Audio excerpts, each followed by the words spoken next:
무엇을 따라갈 것인가 이런 제목으로 오늘 말씀을 나누려고 합니다. 신명기 13장의 말씀은 이제 요단을 건너 가나안 땅에 들어가야 될 이스라엘 백성들을 향하여 모세가 주는 당부이며 하나의 지침입니다. 그런데 놀라웠게 오늘의 이 신명기 13장의 말씀은 사실 주님의 재림의 시대를 살아가고 있는 우리들에게 너무나 아주 분명하게 이 시대에 우리에게 주시는 말씀으로 우리가 받아야 합니다. 오늘 말씀이 어떻게 보면 우리에게 많이 부담이 되고 불편할 수도 있습니다. 그런데 우리가 이 말씀 있는 대로를 가감하지 않고 그대로 말씀을 전하고 또 여러분들은 그대로 그 말씀들을 받기를 원합니다. 1절부터 보면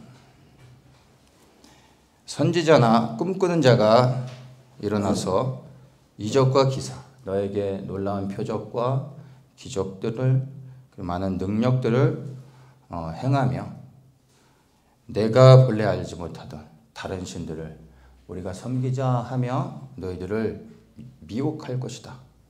그런데 너희가 그들이 행하는 기적이나 능력들을 볼지라도 결코 너는 그 선지자나 꿈꾸는 자의 말을 청종하지 말아라.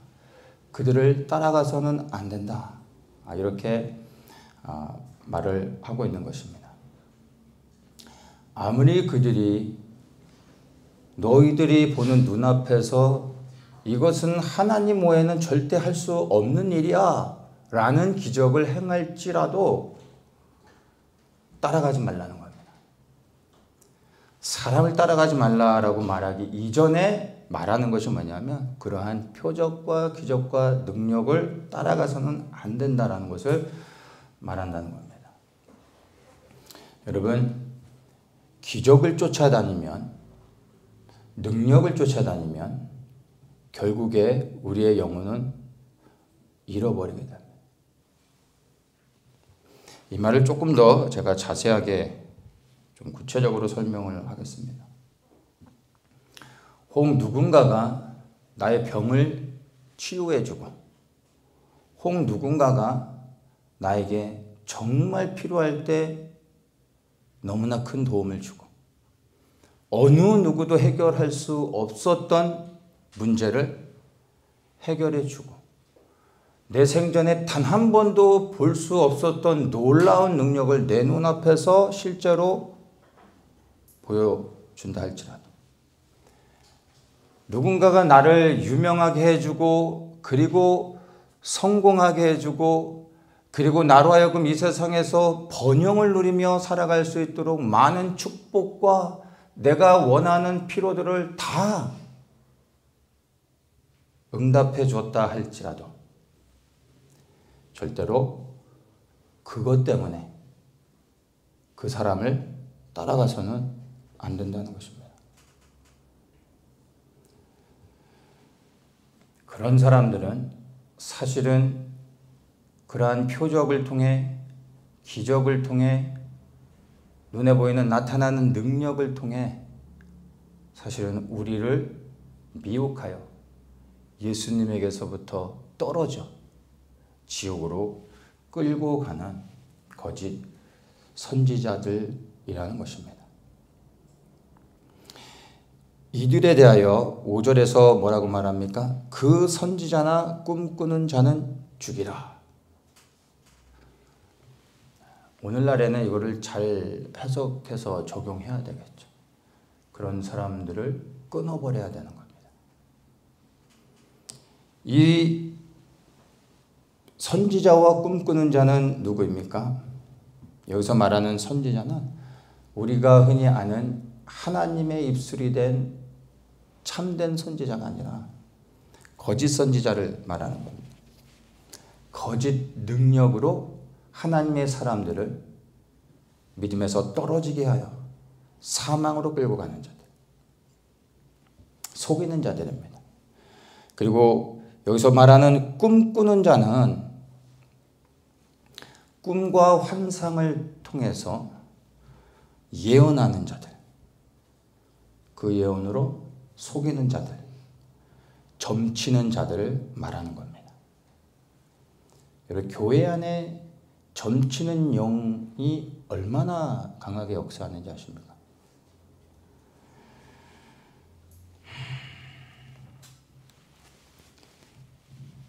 이미 교회 안에도 거짓 능력으로 수많은 사람들을 속이는 일들은 비일비재합니다.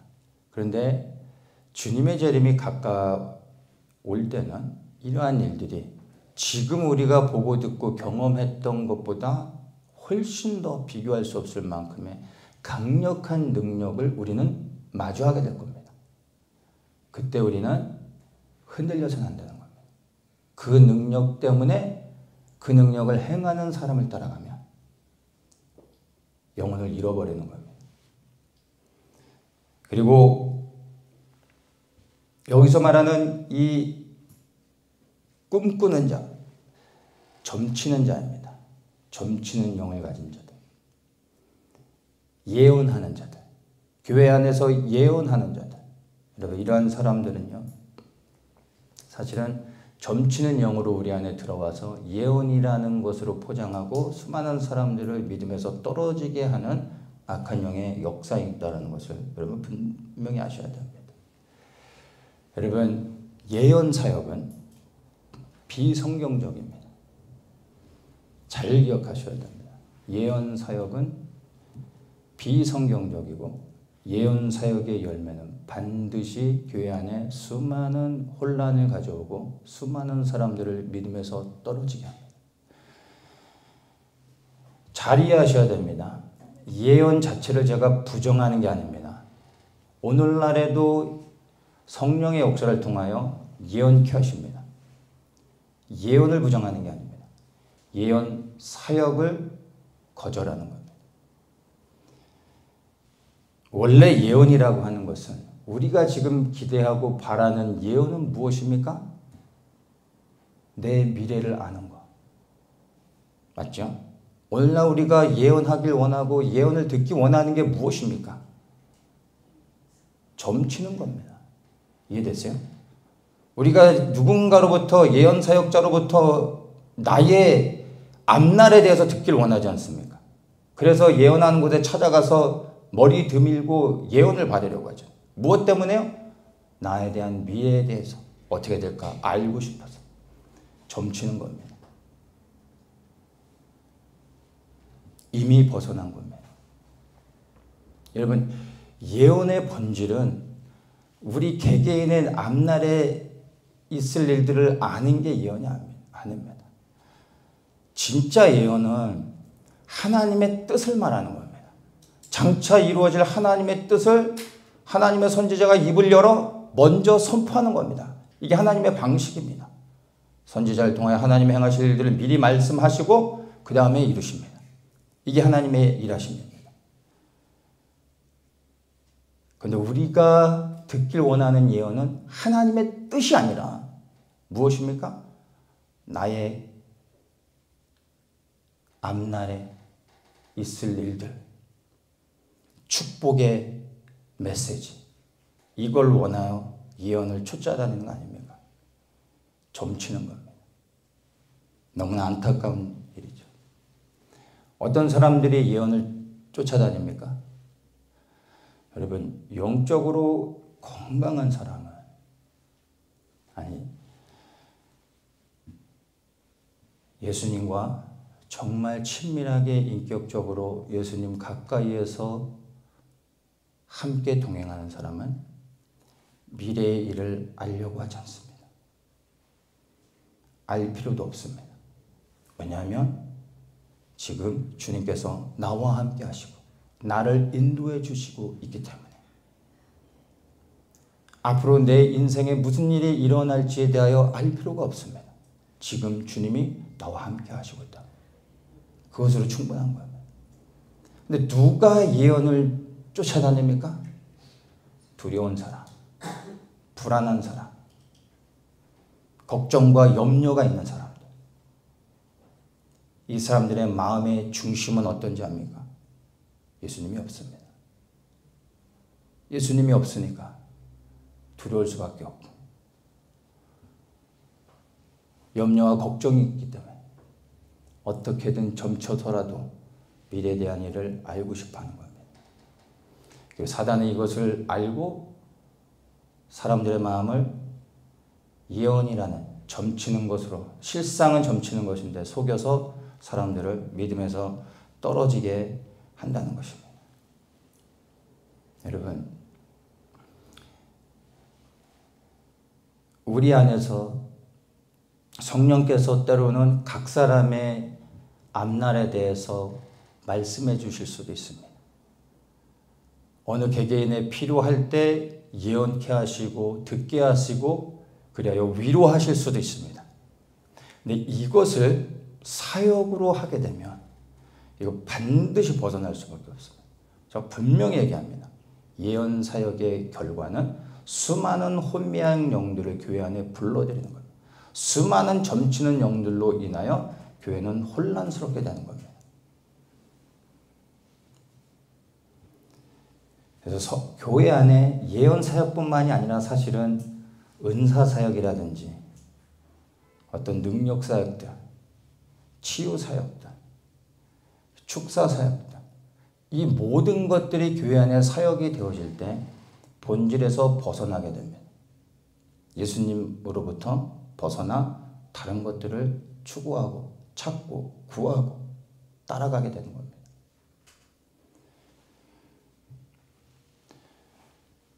이러한 능력 사역들, 은사 사역들 하는 사람들을 가만히 보면 공통점이 있습니다.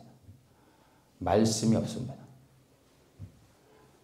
목사가 하나님의 말씀을 바르게 전해야 되는데 그 말씀을 잘 전하고 못 전하고를 떠나서 정도를 걸으며 내게 주신 믿음의 분량을 따라 하나님의 말씀을 있는 그대로 전하면 되는데 말씀이 부족하니까 어떻게든 성도들을 자기에게 끌어들이고 자기 주변에 있게 하기 위해서 말씀이 없는 목사들이 은사사역, 능력사역들을 하는 겁니다.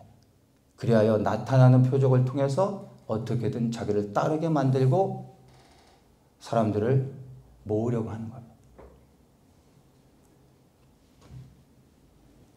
교회 안에 우리가 예수님을 믿고 기도하며 예수님의 뜻을 따라 행할 때 능력들은 나타납니다. 치유가 일어납니다. 축사 당연히 되죠. 이건 축사는 목사가 하는 일이 아니라 예수 그리스도의 이름으로 믿는 모든 사람들이 할 수 있는 것입니다. 아니 예수 그리스도를 믿으면 우리 안에 자연스럽게 축사가 일어나는 겁니다. 근데 이것을 사역으로 갖고 들어와서 교회 안에서 축사 사역을 하면 귀신은 떠나가겠지만 그러나 귀신은 끊이지 않습니다. 이해되십니까? 대형 병원을 세워놓으면 유명한 의사들을 돈을 주고 데려와서 큰 대형 병원을 세우면 그 지역의 병자들이 다 치유가 됩니까? 그리고 병원에 환자들이 없어집니까? 더 많은 환자들 끊임없이 몰려옵니다. 교회의 본질은 귀신을 쫓아내는 게 아닙니다. 교회의 본질은 능력을 행하는 게 아닙니다. 교회는 그리스도의 몸입니다. 예수님을 섬기는 공동체입니다. 주님을 섬기기 위해 때로는 여러 가지 은사와 사역들을 할 수는 있지만 그러나 어떠한 것들이 본질에서 벗어나 은사사역이라든지 예언사역이라든지 축사사역이라든지 이런 것들이 교회 안에 들어오게 되면 결국 예수 그리스도의 본질에서 벗어나 다른 것들을 쫓아갈 수밖에 없고 그 교회 안에는 수많은 영적인 문제들이 끊이지 않습니다. 축사사역을 하는 교회들을 가만히 보면 수많은 귀신들이 끊이지 않고 찾아오고 귀신 들린 사람들 그리고 그것으로 인하여 교회 안에서 알게 모르게 발생되는 수많은 영적 충돌들이 있습니다. 제가 축사 사역을 하지 않는 이유는 이런 것 때문입니다. 개인적으로는 축사를 합니다. 사람들을 개인적으로 만나 필요할 때 축사 사역을 하지만 이것을 공적인 사역으로 교회 안에 끌고 들어오지 않습니다. 그러면 본질에서 벗어나 해야 될 일들을 하지 못하게 되는 겁니다. 그래서 여기서 말하는 여러분 이 특별히 이 꿈꾸는 자, 점치는 자, 예언하며 점치고 사람들의 마음을 빼앗아 지옥으로 끌고 가는 이런 악한 자들, 여러분 이러한 자들을 우리가 경계해야 되는 것입니다. 그리고 이러한 사람들은 결국에 성도들을 미혹하여 예수님을 떠나 다른 것들을 쫓아가게 만들고 그 결국 영혼을 잃어버리게 되는 것이고 그것은 예수님을 떠난 배도의 행위나 동일한 것입니다. 여러분 분명히 기억하시기 바랍니다. 예언뿐만이 아닙니다. 모든 사역들은 다 성령의 역사를 통하여 이루어지는 것인데 우리가 정말 예수 그리스도를 신뢰하며 주님 앞에 머물고 주님을 신뢰하면 예수님이 약속하신 성령을 우리 안에 보내시며 우리와 함께 하시며 그 성령께서 각 사람의 필요한 것들을 성령이 도우시며 때로는 성령의 능력 안에서 우리 안에 연약한 것들을 회복하시고 강건케 하시며 우리가 주 예수 그리스도를 섬길 수 있도록 도와주신다는 겁니다. 우리는 더욱더 본질 예수 그리스도를 구하며 예수 그리스도께 순종하며 예수 그리스도를 따라가며 여러분 다른 모든 것들은 우리가 주님을 섬길 수 있도록 주님께서 성령을 통하여 우리 안에 일하신다라는 것입니다. 더욱더 우리가 그리스도께 집중해야 된다는 것을 여러분 분명히 기억하십시오. 그리고 이렇게 교회 안에 능력들을 행하며 예언하는 사람들을 우리는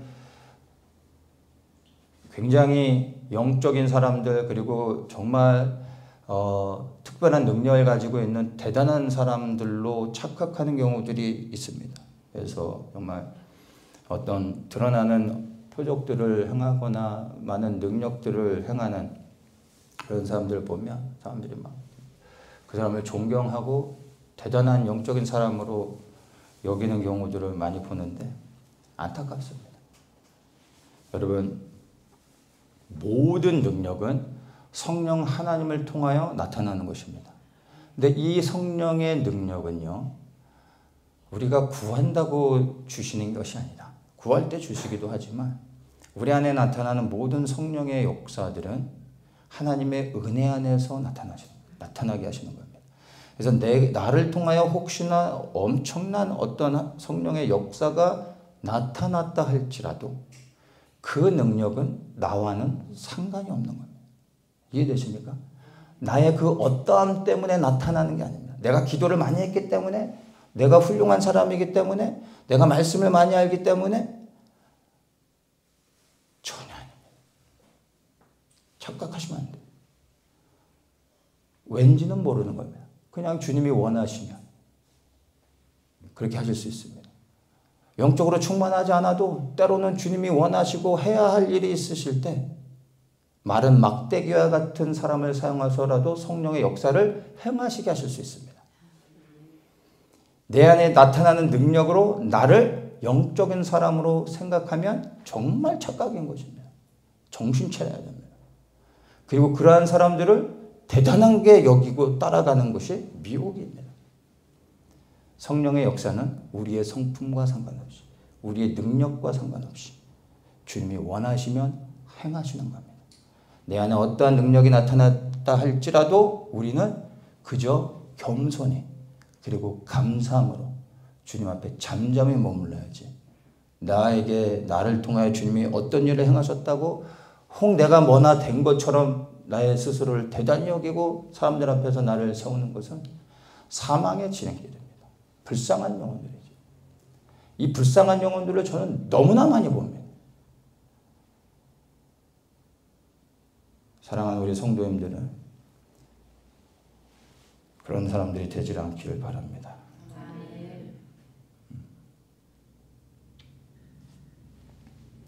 오늘날 은사주의 운동들, 능력사역들, 흔히 우리 신사도 이런 부분 얘기하지만 이러한 곳에서 이런 단체들, 그러한 교회들에서 이러한 일들이 많이 일어납니다.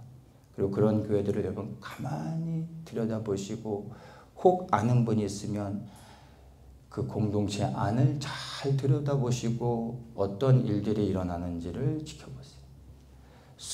바람 잘 날 없습니다. 수많은 문제들로 인해 그 안에 썩어가는 것을 보게 될 겁니다. 여러분, 앞으로도 사실 지금보다 더 강력한 능력들로 우리를 속이려고 하고 이러한 거짓 예언으로 하나님에게서 떠나 우리를 넘어지게 하는 일들은 더욱더 많아질 것이라는 것을 여러분들은 반드시 기억해야 되는 것입니다. 그렇다면 기적, 능력, 그런 예언이 기준이 아니라면 우리에게 있어서 어떤 것이 기준이 되어야겠습니까? 우리의 기준은 단 하나입니다. 예수 그리스도. 예수 그리스도. 이분이 우리의 유일한 단 하나의 기준입니다.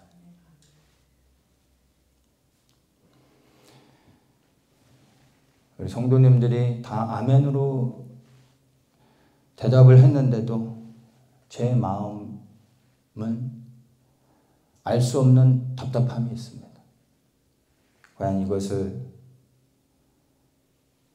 영으로 이해하고 깨닫고 고백하고 있는 것일까 생각이 듭니다. 주님께서 재림 직전에 있게 될 일들에 대해서 말씀하십니다. 마태복음 24장 24절에 거짓 그리스도들과 거짓 선지자들이 일어나 큰 표적과 기사를 보이어 할 수만 있으면 택하신 자들도 미혹하게 하리라. 택하신 자들도 미혹하게 하리라. 여러분, 마지막 때의 미혹은 끊임없이 얘기하지만 교회 바깥에 있지 않습니다. 마지막 때는 이미 교회 바깥에 있는 사람들은 건드리지 않아도 지옥이 정해져 있기 때문에 사단은 교회 바깥에 있는 사람 건드리지 않습니다.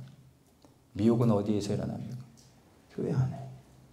미혹은 누구를 향합니까?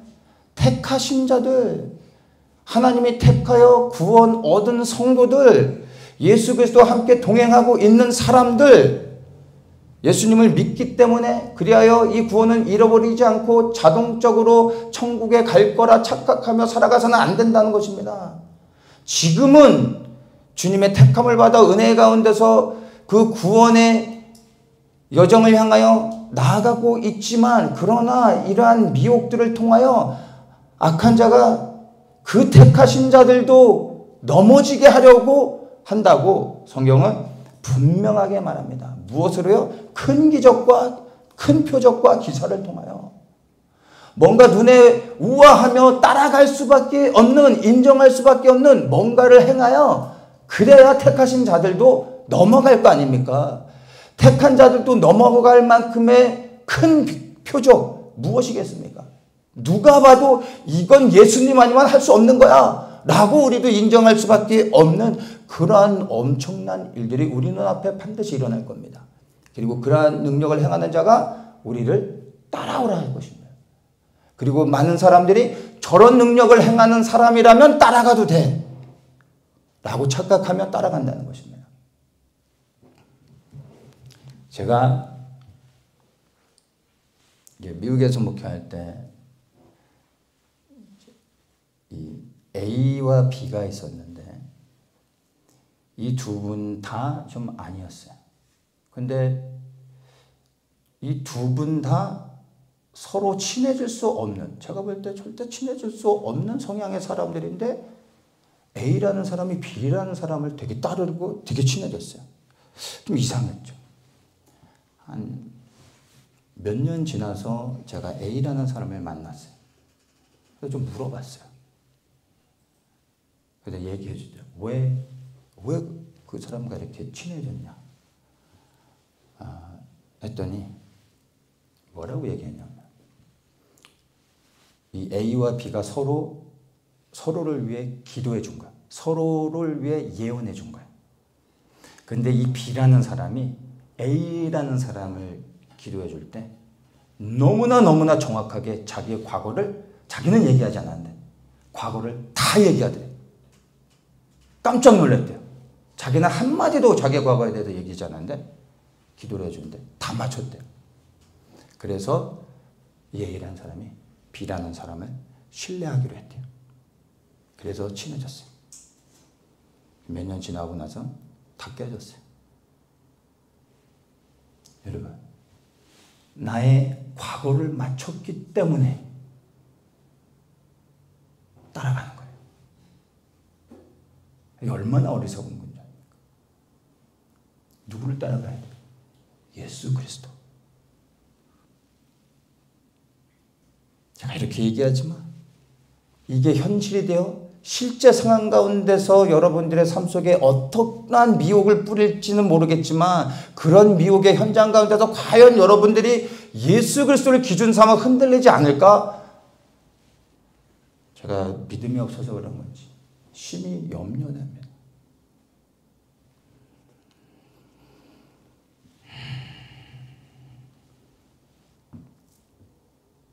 여러분, 표적과 능력, 눈에 보여지는 것을 떠나가면 여러분 반드시 망합니다. 영의 눈을 열어 보이지 않는 것을 볼 수 있어야 됩니다. 예수님은 보이지 않지만 예수님은 실제하십니다. 이 예수님을 보지 않아도 영의 눈을 열어 볼 수 있어야 되고 믿을 수 있어야 되고 그래야 보이지 않고 들을 수 없지만 그러나 주님을 따라갈 수 있어야 되는 겁니다. 그래야 흔들리지 않습니다. 하나님의 나라는 보이지 않습니다. 그러나 우리는 그 하나님의 나라를 믿습니다. 이 하나님의 나라가 실제가 된 사람은 흔들림 없이 보이지 않지만 보이는 것보다 더 분명한 하나님의 나라를 향하여 달려갈 수 있습니다. 이건 육의 일이 아닙니다. 여러분의 영을 열어 볼 수 있어야 됩니다. 그래야 보이는 것들로 인하여 흔들리지 않을 수 있는 겁니다. 그러면 마지막 때 이러한 미혹으로부터 우리 스스로를 지키기 위해서는 어떻게 해야 될까요? 단 하나의 길밖에 없습니다. 처음부터. 처음 시작부터. 여러분 믿음이 성장한 다음부터가 아니에요. 처음 시작부터 표적이나 눈에 보여지는 기적, 능력, 예언 이런 것들을 따라가지 않는 거예요. 이런 것들을 추구하지 않는 겁니다. 이러한 것들을 부정하라는 게 아닙니다. 이러한 것들을 추구하고 따라가지 말라는 거예요. 처음부터 이런 것들에 우리의 마음을 빼앗겨서는 안 된다는 거예요. 처음부터 예수 그리스도에게 우리의 마음을 고정시키는 것 외에 다른 길은 없습니다. 주님, 지금은 내가 너무나 급하기 때문에 돈이 필요합니다. 예수님은 돈은 없잖아요. 내게 돈을 준다는 사람이었어요. 이 문제 해결하고 내가 주님을 쫓아가겠어요. 예수님, 내가 정말로 이 문제가 해결돼야 되는데 누군가가 이 문제를 해결해 줬습니다. 내가 이 사람을 일단 따라가고 그 다음에 내가 예수님을 따라가겠습니다. 그런데 이런 일은 일어나지 않습니다. 처음부터 예수님께 나의 시선을 고정시키고 주님을 따라가지 않는다. 나의 그 어떠한 절박한 문제로 인하여서 내가 주님이 아닌 다른 것을 붙잡는 순간 이미 떠나간, 벗어난 겁니다. 다시 돌아올 수 있을까요?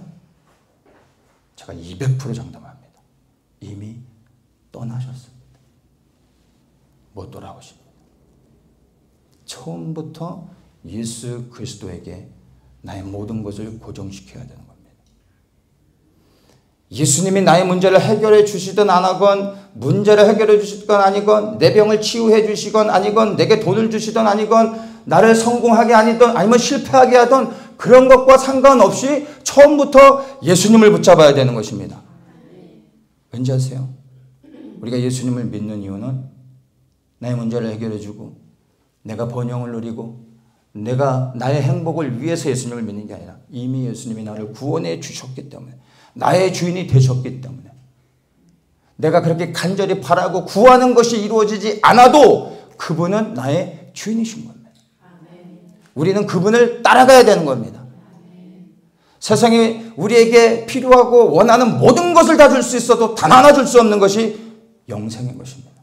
예수님은 우리에게 구하는 것을 주시지 않을 수 있습니다. 그러나 예수님은 우리에게 이미 주신 것이 있습니다. 영생입니다. 이것을 얻었기 때문에 세상의 그 무엇을 우리가 얻지 못한다 할지라도 우리는 이미 모든 것을 얻었기 때문에 이 땅에서 내가 구하는 것들, 바라는 것들이 이루어지지 않아도 우리는 흔들리지 않을 수 있는 겁니다. 이래야 우리의 영혼을 지킬 수 있습니다. 이것만이 사는 길입니다. 여러분, 예수님을 정말 제대로 믿는 사람들을 보십시오. 만사형통한가? 하는 일마다 다 잘 되는가? 보십시오. 전혀 아닙니다. 그런 것과 상관없이 이미 나의 주인이 되신, 이미 나를 구원하셔서 나의 왕이 되신 예수 그리스도께 시선을 고정시키고 변함없이 주님을 신뢰하는, 내 삶이 어떻든 간에 내 문제가 해결되든 아니다, 예수 그리스도를 인하여 기뻐하고 감사하며 그분으로 만족하며 가는 겁니다. 마지막 때는 우리가 원하는 것을 구해도, 우리에게 너무나 절실한 것들을 우리가 원해도 주님이 안 들어주실 수 있습니다. 어떻게 하실 겁니까? 일단은 급한 불 끄고 주님을 따라오시렵니까? 그런 일은 일어나지 않습니다. 처음부터 우리의 믿음을 예수 그리스도께 고정시키고 나가야 됩니다. 여러분의 믿음을 지키기 위해서 여러분이 붙잡아야 될 것은 오직 예수 그리스도밖에 없습니다. 그리스도가 아닌 다른 것을 붙잡는 순간 여러분 이미 벗어나 다시 올 수 없다는 것을 반드시 기억하셔야 됩니다. 처음부터 여러분의 믿음의 중심은 예수 그리스도께 두십시오. 이미 구원하셨고 생명을 주신 예수 그리스도께 여러분의 마음을 고정시키시길 축복합니다.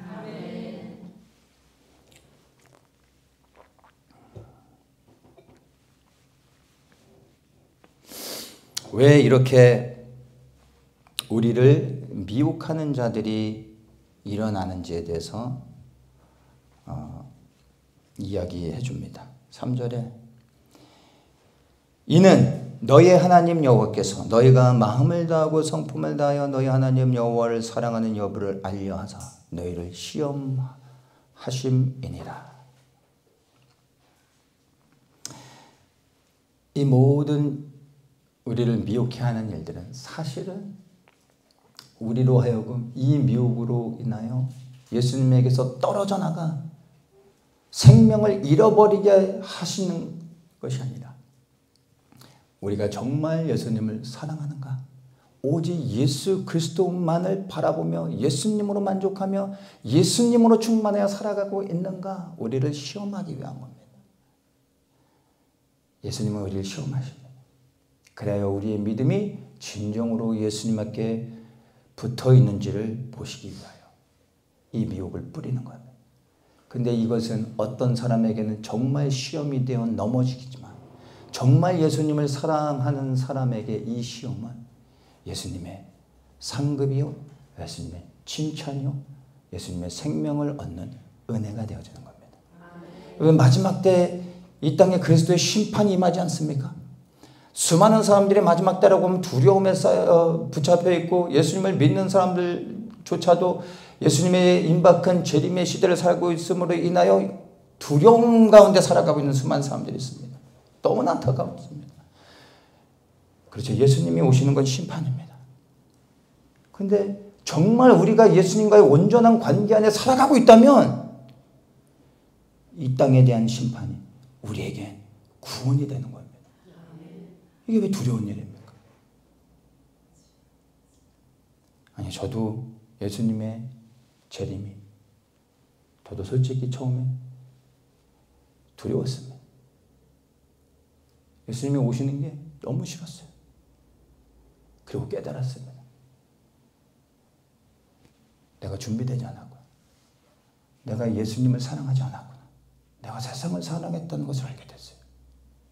그리고 돌이켰습니다. 이제는 주님이 오시는 것이 두려운 일이 아니라, 예수님의 심판이 두려운 일이 아니라, 이것은 곧 믿는 자에겐 주님의 구원의 은혜라는 것을 알기에 이제 주님이 오시는 것이 소망이 되어졌습니다. 사랑하는 우리 모든 성도님들에게도 예수 그리스도의 재림이 심판이 아닌 구원의 은혜가 되기를 축원합니다. 이러한 시험을 우리에게 허락하실 건데, 그리고 이 모든 사람들이 다 시험을 통과해야 되는데, 이 시험을 넉넉히 통과할 수 있는 유일한 길은요, 오직 예수 그리스도를 더욱 사랑하고 그분을 더욱 신뢰하고 그분만을 구하고 그분만으로 만족하는 것 외에, 예수 그리스도로 만족하는 것 외에 다른 것은 없습니다.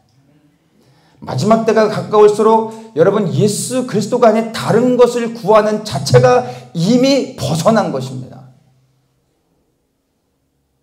더욱더 예수님을 구하십시오. 그리고 정말 주님과 가까워지고 정말 주님과 친밀해지며, 이전에 내가 사랑하고 내가 구했던 수많은 것들이 얼마나 헛된 것인지, 쓰잘데기 없는 것인지 조금씩 알게 됩니다. 주님을 아는 만큼 세상의 헛됨을 깨닫고 나의 구하는 것이 달라지게 됩니다. 그리고 예수님을 더욱더 구하시고 예수님을 더욱더 찾으시고 예수님으로 더욱더 채우십시오. 이거 외에 여러분 다른 거 없습니다.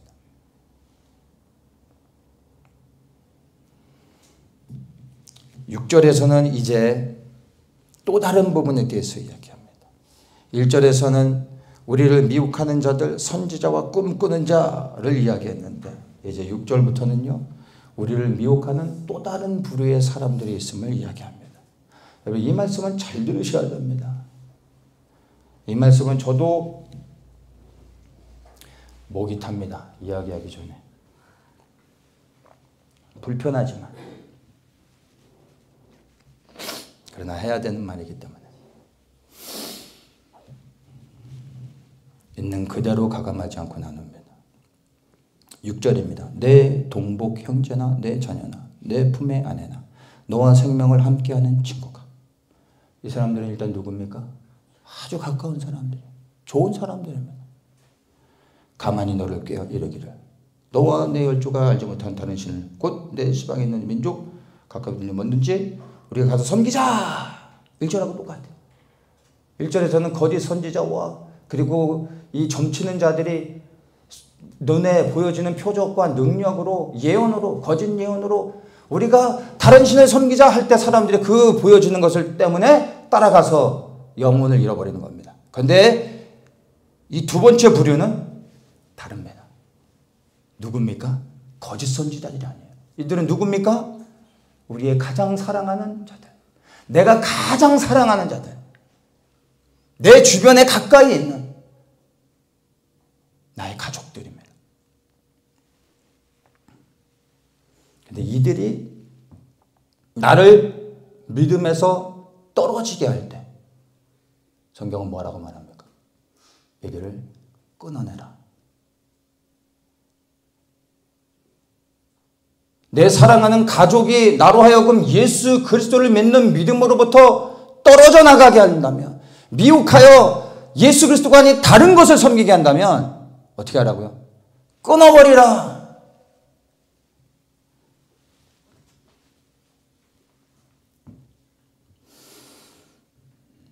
이들은 거짓 표적과 예언으로 우리를 속이는 자들이 아닙니다.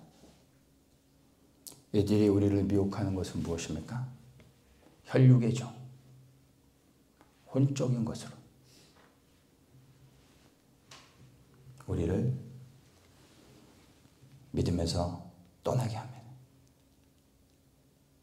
여러분, 우리는 이미 마지막 때 교회 안에서 배도가 일어난다는 것을 다 알고 있고 이미 경험하고 있습니다.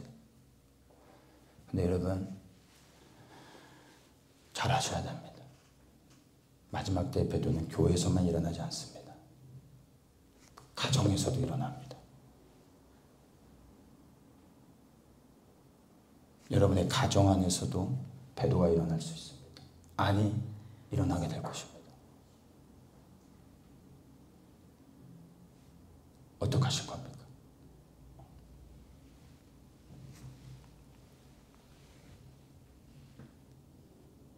내가 사랑하는 가족이라 할지라도, 내 생명을 내어줄 수 있는 내가 사랑하는 자녀라 할지라도 나를 믿음에서 떠나 배도하게 만들고 그리스도를 버려버리게 만든다면, 그렇게 미혹한다면 여러분, 방법은 하나입니다.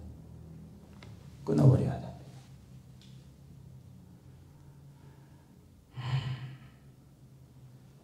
그러나 기도해야 됩니다. 이거 외에는 제가 이야기할 수 있는 건 없습니다. 여러분, 내 자식을 생명을 주며 사랑하는 것과 내 자식을 위해 생명을 주는 것과 내 자식 때문에 예수님을 떠나는 것은 완전히 다른 문제입니다.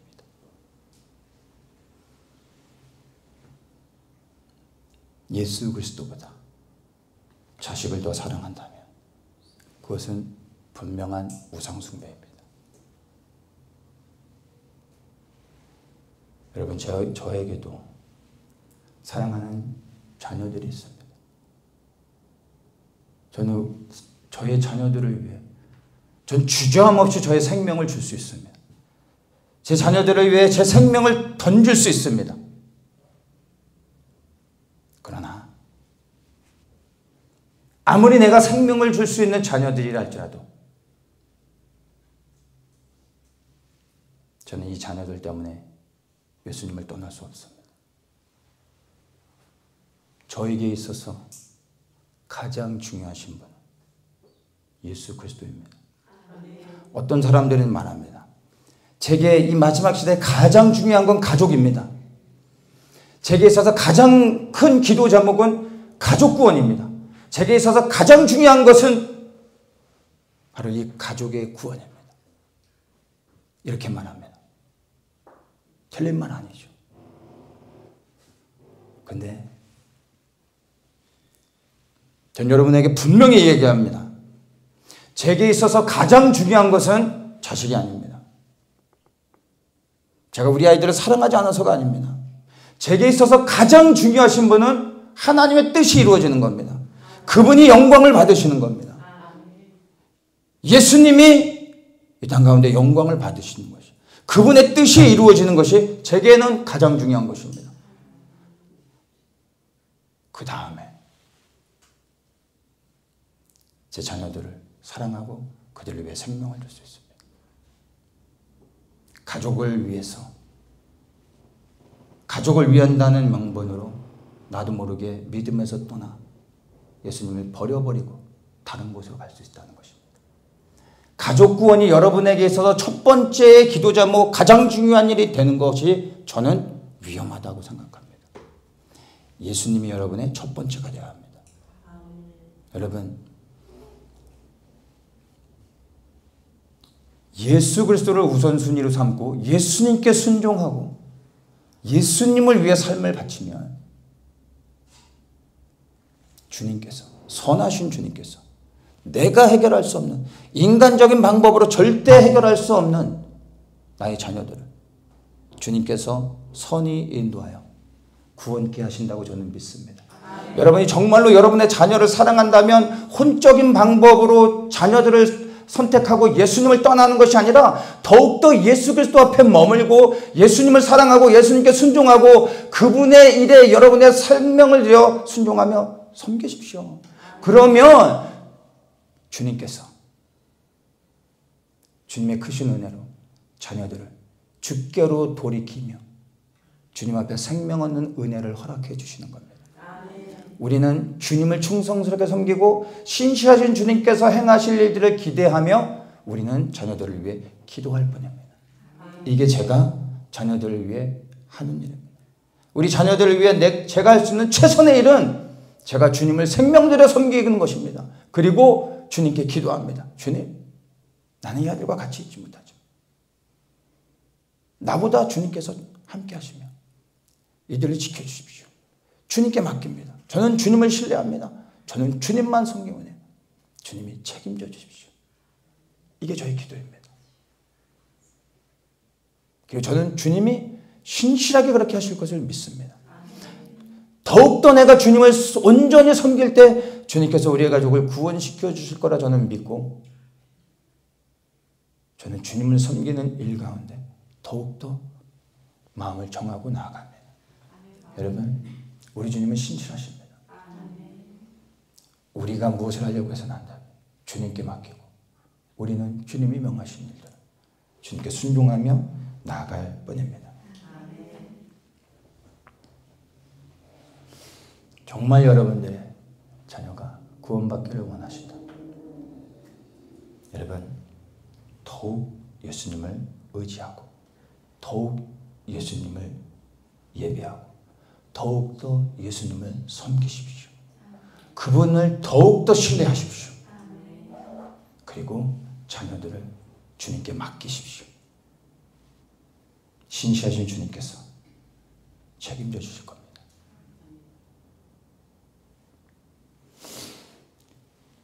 우리 안에 있는 사랑하는 가족들이 마지막 때 우리를 어떻게 구체적으로 미혹할까요?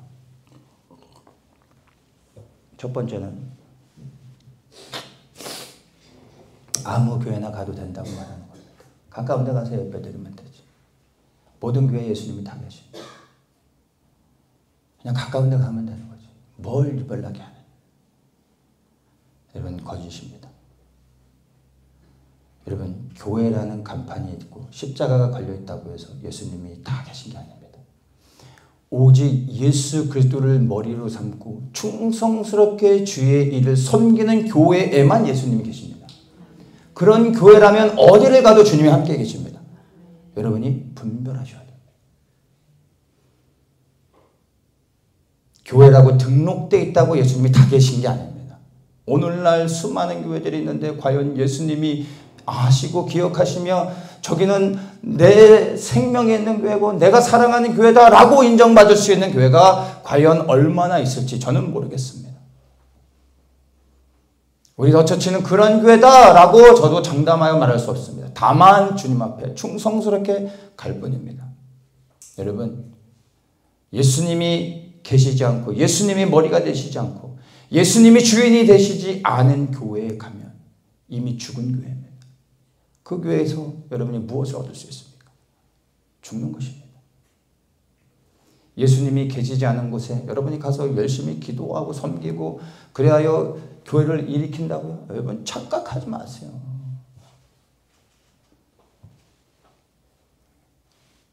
예수님의 생명이 계신 곳에 우리가 그 안에 들어가는 것이지. 우리가 예수님이 없는 교회에 가서 북치고 장구친다고 해서 그곳에 예수님의 생명이 생기는 것이 아니라는 겁니다. 분별하셔야 돼요. 그건 여러분의 몫입니다. 과연 우리 더처치 공동체가 예수님의 생명을 가진 공동체인가? 예수님이 기뻐하시는 교회이신가? 여러분 스스로가 날마다 분별하며 점검하셔야 됩니다. 늘 제가 주님 앞에 고민하며 기도하는 것입니다. 과연 나는 주님을 섬기고 있는가? 주님이 나를 기뻐하실까? 예수님이 머리 되신 교회인가? 이곳에 주의 성령이 역사하고 계신가? 두려운 마음 가운데 늘 제 스스로가 돌아보는 겁니다. 여러분도 그렇게 하셔야 됩니다. 생명이 없는 교회, 여러분 벗어나야 됩니다. 생명 있는 교회를 향하여 나아가야 되는 겁니다. 그 공동체 안에서 우리가 주님을 섬기며 영혼의 구원을 얻으며 주님을 섬길 수 있는 것임을 기억하십시오.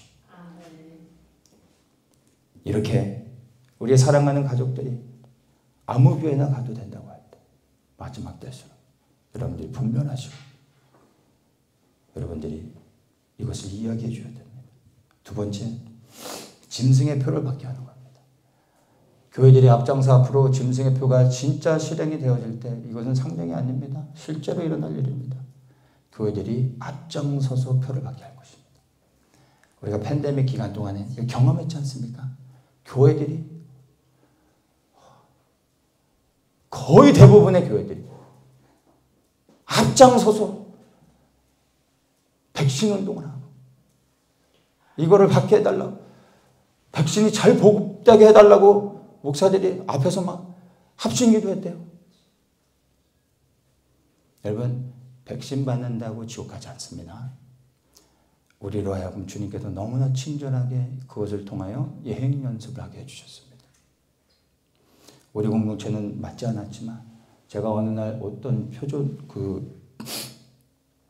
어떤 데이터를 봤는데 그게 진짜인지 저도 너무 충격인데 1차를 맞은 그 데이터가 98% 얼마인가 1차를 맞은 사람 대한민국 안에 1차. 그러면 저는 10% 미만인 건 알았지만 이건 뭐 2, 3%밖에 안 된다는 거예요. 너무 충격이었어요. 여러분,